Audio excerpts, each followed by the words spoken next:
छौड़ा सब करल बवाल ते पे दिलवा कमा छौड़ा सब करल बवाल ते पे दिलवा कमा पर निकल गई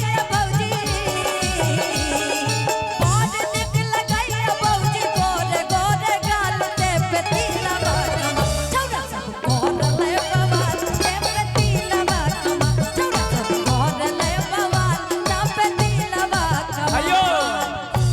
सुनू हमरो एकटा बात अच्छा मैथिली के न बात करके आ जाऊं तन हमरा सब टोला में जे टाइट जींस पहन के लड़की के घूमे देखे छियै हुनको सब लोग कह दे पार निकल गई भौजी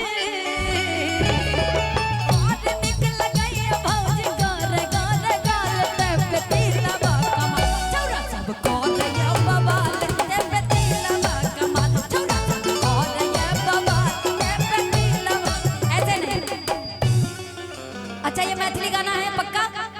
कौन कौन सुना हाथ उठा के बताओ तो, बड़ा पुराना गाना है, ताली बजाओगे इस पे? आप लोग को तो खुश होना चाहिए यार, मैं अवध से हूँ और भोजपुरी भी गा रही हूँ मैथिली भी गा रही हूँ, आप लोग का दिल रखने के लिए थोड़ा ताली बजाओ ना, मेरे को भी लगे नहीं आप लोग को अच्छा लग रहा है ना। बहुत निकल गई भौजी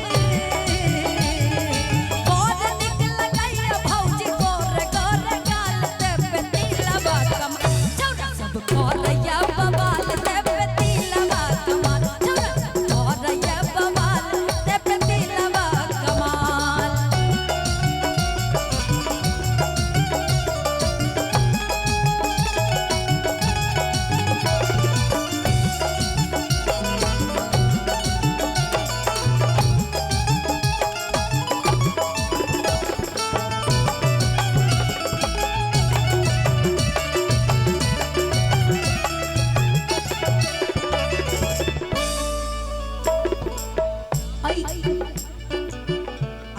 के गजरा के सिया के गजरा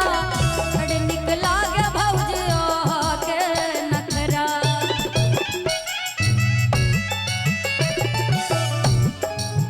आँख के गजरा के सिया के